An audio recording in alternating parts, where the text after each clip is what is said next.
I am, and I wanted to share the screen here. Let's see. Move. And here we go. That way we can be more parallel. That way I can show you the books and go over the slides when they show the book. So when we start and doing a rewind, go ahead and go to reinforcemyfaith.com, reinforcemyfaith.com, and follow me in those links there. Just show a like and a reshare for this. Would be really thankful for that. And I am working on many different things. So hopefully I will be consistent on different videos, usually on theology, but maybe some related pop culture things as I have in my bio, or whether it's Star Wars or Nintendo things, or scripture is really my things that I like to talk about the most. So, and just keep a lookout with that. And reinforcemyfaith.com. If you go there, you can be part of the newsletter. It comes out every Wednesday, and it gives you mind, body, and soul little tips and advice, and just things from scripture and many other faith traditions. So hopefully you guys get that, and I really am thankful for the support that I've been getting thus far. So to begin with, my affiliate link, GRIFT, and the first book that I have here, these books are philosophy books, but mostly I wanted to talk about, present them in this kind of order, the order being of general philosophy, and then we go into specific people. And then at the end, we get into Eastern philosophy. So it's mostly about the West. And we'll start off with Peter Kreeft's book on philosophy, and this one is What Every Catholic Should Know. So you know that for the fact that it has a Catholic slant as faith and reason. And Peter Kreeft, my favorite philosophy is the love of wisdom, Sophia, and my favorite philosopher is Peter Kreeft. And this book is really, at all the books he writes, he tends to be like N.T. Wright, the biblical author, and write the same book over and over for different audiences. But I think this is currently the default book if you want to know about philosophy, as he starts off with talking about metaphysics, epistemology, ethics, philosophy of the human nature, of religion, of God. So he takes you step by step of what philosophy is, and then he adds little pieces from Socrates, Plato, Aristotle, Aquinas, and other thinkers, even non-Christian or non-Catholic and non-Christian thinkers as well. And really serves as a foundation. I think out of the intro books, this might be, I'll let you know at the end, but this might be the best one to start off with, Philosophy by Peter Kreeft, whatever every Catholic should know. It's one of our newer books here, and it comes from Augustine Institute series. They have different other topics as well. I think I have one on God, and I have one on salvation, which I also have, but I have to read that one. And it's just very interesting and a good series. And yeah, hopefully you can support him. And I also have Peter Kreeft, Socrates' Children, which is for teenagers. And it's 4 books that go from the pre-Socratic philosophers all the way to modern day or postmodern philosophers, and it gives you a sketch of who they are, a TLDR basically of who they are and what they're about. And I think it's, I don't have a copy of those, but I have seen at least the initial version, because I think they had a version that's not as nicely packaged as the one that they have now in Word on Fire at a used bookstore. And it's very interesting, and it's something that I plan to get in the future and share with you guys. But in terms of content, I think that's also a good starting off point as well. So Peter Kreeft philosophy book. All right, our next book here is it's called Intro to Philosophy by Dave Robinson and illustrated by Judy Groves. As you can see, the illustrations this is really for almost like elementary school in the sense, or middle school, I think would be a better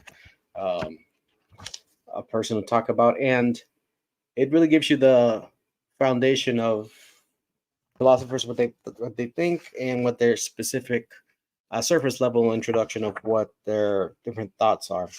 And I think that it's I like infographics and books with illustrations. So this is a book that I have, and since I have it, I understand it and read it, so I recommend it.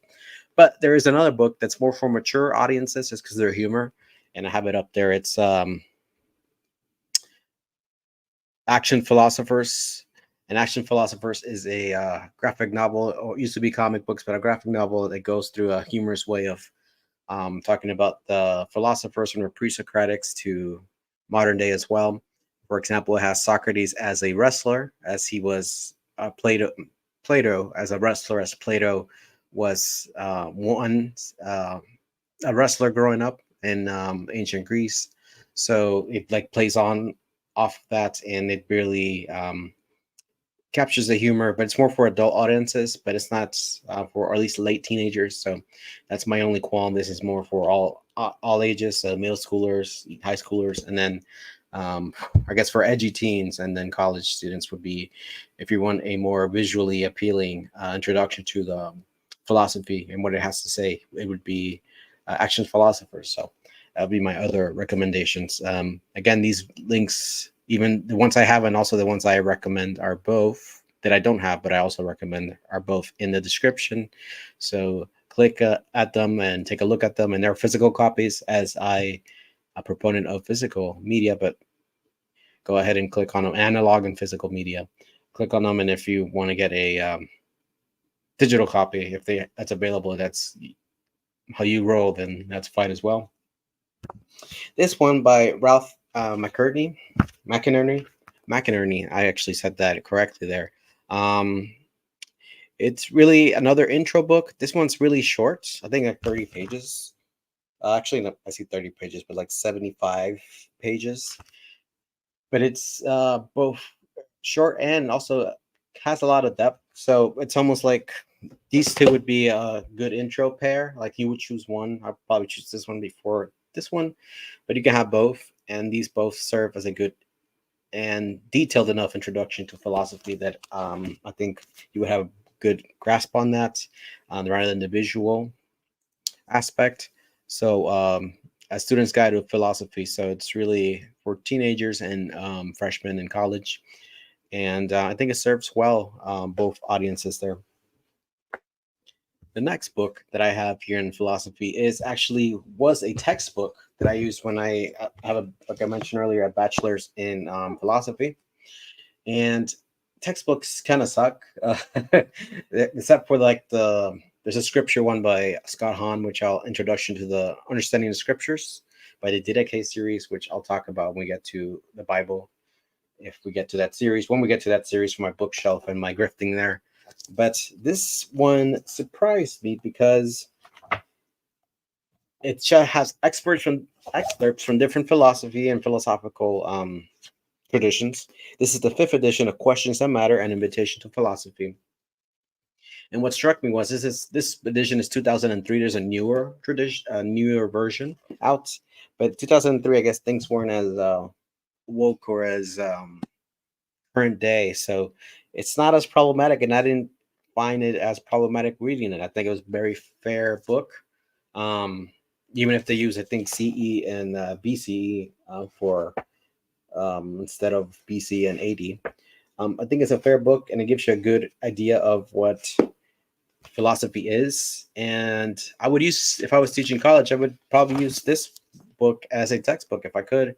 I think the issue is when they have a new edition or version, they really push that on you. And I would push for this one, and then the editions that are older, they're rare to get. So maybe digitally is different now, but I think this is also a good textbook. I would sell my textbooks when I'm done with a class, like 95% of the time. But this one's such a good introduction with excerpts, with, again, from beginning of philosophical inquiry to later on, even has Eastern philosophy in here and some medical ethics stuff as well. That I think it's a good get. So I recommend. I don't know those authors, E.D. Miller and John Jensen, very well, but they did a good job with this textbook. So I highly recommend that one. And next we have History of Philosophy, Historia de Filosofia, which is from a Spanish translation, which is a, let me look here. It's by Julian Marias. and it is another history of philosophy. And this man does his best job and a great job of have not only having a breadth of philosophical inquiry, but also showing how it has continuity even with the different disciplines. So, and being made, let me see here, it's in the early 1900s, 1930s or so, I believe. Here's a preface. This one was redone in 1966. Not a lot of pause, not a lot of weird stuff. So I think this is a good book if you want to stick to philosophy and not weird modern day, current day things as well. But it's more of the historical, and the other ones also deal with the history and the development. But this one feels more like a history book that has to do with philosophy as opposed to a philosophy through the ages, if you get the difference. More concerned with history and how philosophy impacts it, and the other one's really philosophy is first, and then it just goes from one philosopher to the next. So this is a little different with that. It is really a great for a great understanding of what philosophy is. So I would probably have this history of philosophy, questions that matter, the book on what do you call it, the action philosophers for the illustrations, and then probably this one, these four books as my default philosophical books for intro books. If what happens if I want to get just one, I guess just stick with Peter Kreeft's introduction. But the other ones are also good finds as well. And we move on to Plato, the complete works. Obviously, Plato has, from Socrates and Plato, all other philosophies come about, right? The father of Western philosophy and of just father of a lot of things as well. And this is the complete works, though I have there the Signet Classics, Great Dialogues of Plato, which has all, well, not all, but the main, the Republic, the Apology, the Phaedo, the main writings of Socrates, and it's like 10, 14 bucks or even less than that probably. And you get, if you don't want to get the complete and be a spur like that, you can just get the Signet Classics. You get basically 80, 90% of probably 80 or 75% of the important Platonic works directly from him. It's good to read, the Republic, about what makes it just, political system, the fevered city, talking about the different dialogues, the Socratic method, in the Republic, talking about the allegory of the cave, which has always been, still is very important. So for Plato, either the complete works or I recommend the Great Dialogues of Plato. There's a lot of different paperbacks of Plato, but I think that's just like the best one that that's currently available. Yeah, the only one I would be missing that I'm looking through these books is my pre-Socratic books. It's not called the pre-Socratic philosophers; it's called something else. But it basically has all the important philosophers before Plato and their first-hand accounts.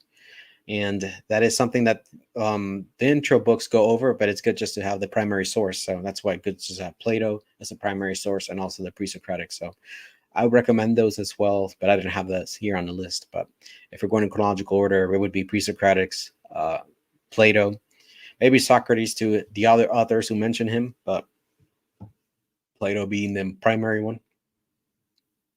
And if we could talk about Plato, we got to talk about his student as well. And here we have Aristotle. I currently have the complete Aristotle, which is actually 2 volumes. One volume is almost as big as Plato's complete works, but the Aristotle is 2 volumes. And if you don't want to go spurg out with those 2 big old volumes, I recommend the basic works of Aristotle for the Modern Library Classics. And the Modern Library Classics, let me see here, has his important works, the complete edition of those important works, Nikon Politics, Nicomachean Ethics. I used to know how to say that. Nicomachean Ethics. Nicomachean Ethics. And it has excerpts from his other works as well. So I think it's the most bang for your buck. And again, it's not as expensive as 1 volume of Aristotle, right? And I recommend that as well. One book that I don't have, it's Reading Aristotle with Thomas Aquinas. It's basically uh, Aristotle's best works and Aquinas' commentary on those works. So Aquinas being the modern day Christian Aristotle, and who made Aristotle known after the Arabs, or those Middle Eastern folks who take care of Aristotle's works throughout the centuries. And then Aquinas and people in his era took a look at those works and were able to expand on those and add a Christian spin, almost fulfill it in a sense. So I think you can't go wrong with any of those. So if you're just don't want to spurg out with the complete works, just do the basic works of Aristotle, and reading Aristotle with Thomas Aquinas, I think it would be my two recommendations. Actually, my real recommendation would be the complete works and reading Aristotle with Thomas Aquinas. Right, you don't need both basic works and the complete works. But if you're gonna make a choice, I think those, you can't go wrong with those. And all three of those, or four, 1, 2, 3, 4, yeah, four, because you have volume 1 and volume 2 of the complete works are also in the links below. And I wanted to move on to Stoicism, as it's become very popular recently in the last 5 years. Marcus Aurelius's Meditations. I have here the Stoic 6-pack, which includes 6 works from, I think, 1 from Aurelius, and then we have 2 from Seneca and 2 from Epictetus. Sorry. And actually, it tells you right there on the screen which works are included in this 6-pack. The only issue is that the writing is kind of small, so it's kind of like low effort in a sense. Here's the text, a PDF text, and they put it on a book, but it's a bang for your buck sort of deal. So I still recommend it, but I think if you really just want to do Stoicism, the 2 books that I would really highly recommend as primary sources would be the Annotated Meditations, which is the second one I have here with the links below, and our next book, which is an excerpt from different Stoics, depending on that goes by topic. So what are the topics? One, valuation. We talk about emotion, wealth and praise, desire, and then what did very different Epictetus, Seneca, Aurelius, what did they have to say about the topic? So it kind of repeats a lot of what it says, especially if you read the primary sources, but I think it's still a good primer on Stoicism. So for at least, if you're gonna have 2 Stoic books, I would have this one, Practicing Stoic, with the excerpts, and then the actual Marcus Aurelius's. I like annotated versions, like the special edition versions of any book that has the best notes. And again, you almost want to just peruse those notes and then actually just get into the text. That way you're not too biased in that, especially modern notes, which try to downplay or say something else. But I like bonus features, basically read the primary text and then go and see the footnotes and see what they have to say. So yeah, that's Stoicism. And then I move on to Revolt of the Masses. Revolt of the Masses by Ortega and Gasset. It really has to do with mass man and the emergence of technology and power, and how it really has to do with the ruling elite and how man must shape up, and that society from time immemorial it's always been controlled or decided by a close-knit group of individuals, right? The organized minority will always outweigh the unorganized mass. So in a sense, this wants you to understand how modernity came about, how intellectual inquiry and the value of merit, and it's a good book. And the other thing I have to say is that I had a professor who wrote this book, Mr. Gonzalez, who was my philosophy teacher as an undergrad, and he did a commentary on the Revolt of the Masses. So I also have it as a book to get, but you want to get the primary source, and then you want to read more about Ortega and Gasset, if I'm pronouncing that correct, Mr. José. And it's really a deep dive into Western culture and what it was becoming in the early to mid 1900s, and how his philosophy of the mass man and understanding that's more after you read the intro and after you read the Plato and Aristotle. I would think you would want to go. That's why I have it in this kind of order. You want to delve deep into Ortega and Gasset. This is one person, right? That's just his name, by the way. Um, and yeah, and understand the thoughts of this individual. And even if you disagree, it's somebody who you have to grapple with his ideas as they are still around with us today. All right, so I have here the Book of the Five Rings. This version is one that will be traded in, or once I get the complete Musashi. This one's only the five rings, and the five rings are basically elements.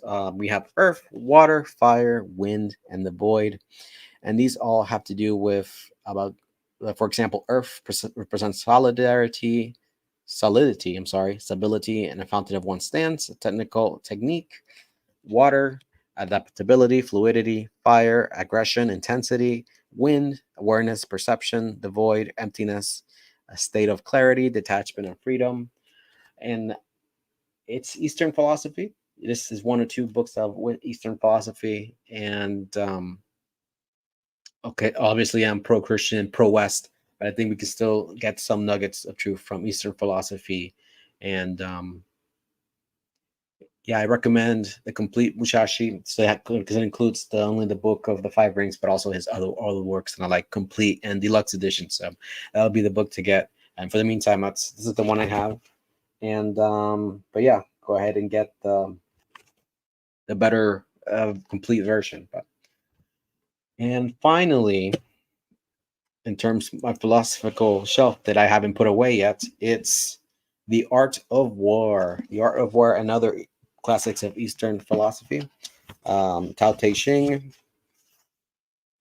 The Great Learning, The Doctrine of the Mean, Works of Mencius. It actually tells you here Tao Te Ching, Confucian Analects, The Great Learning, Doctrine of Man, of the Mean, and the Works of Mencius. And I wrote down here so I can kind of summarize. Basically, The Art of War. I had a bunch of versions of The Art of War. One of them came with Machiavelli's The Prince, and The Art of War as a 2-pack. And then sometimes there's like your great strategic works, and it comes with those two books, Art of War, The Prince, and other books of that ilk. But this one sticks to Eastern philosophy, and I have two versions that you might want to go with. This is the more popular one. This one I think it's found in Costco during Christmas a year or two ago, and it's the one you're likely to get in bookstores. It's a nice book, the way it's formatted, and I think it's a best go-to version if you're not going to get the one I have there from Mr. what's his name, Hinton, I believe. But basically, we have The Art of War, and it's masterpiece of military and strategic advice and tactics and warfare. And it really just talks about just understanding and knowing thy enemy, right? And knowing what they think and the little maxims. And that's the only one actually I've read, The Art of War. I have not actually read the Tao Te Ching or the Analects or the Mencius books. But I plan to. I just want to focus first on getting more in depth with Socrates, Plato, and Aristotle, and then moving from there, Aurelius. So those four individuals, or I guess three, since I'm subsuming Socrates with Plato, right? Since they are in many ways Socrates in Plato speaks for Plato and his ideas. So yeah, that's the philosophical books that I have on my shelf that are not put away, that I think are important, and as a beginner shelf. In the future, I'll let you know about new editions or redo this with all the books once my shelf is out of storage of the other books. As I go through it, we're going to talk about there's going to be Bible ones, and then philosophy from the scriptures. So you're going to say, what's another book that's philosophical, was not on this list? These are the ones that I thought were strictly philosophy and Western philosophy. And I don't want to say non-Christian, but kind of non-Christians, explicitly non-Christian books here. But suppose for most of them, although obviously the Peter Kreeft one is an exception, but most of them are secular in nature. But it does not mean it's anti. It's just not explicitly Christian. So the explicitly Christian ones will be talked about in another video, or when I find it in a box or in tote somewhere. So that's my shilling. That is my grifting. So you guys can have an idea of these books. Again, for a lot of you have probably already read these. Maybe this gives you an idea of how to enjoy them, and hopefully you can just get that as an idea and support me if you like, or if not, support me by just liking and subscribing and just recommending this growing channel. So I wanted to thank you guys for joining, and please go to reinforcemyfaith.com for the free newsletter and other updates. And this has been Mr. Cologne, Mr. C. Lehman from Reinforce My Faith. Take care. God bless. Seek the true, the good, and the beautiful.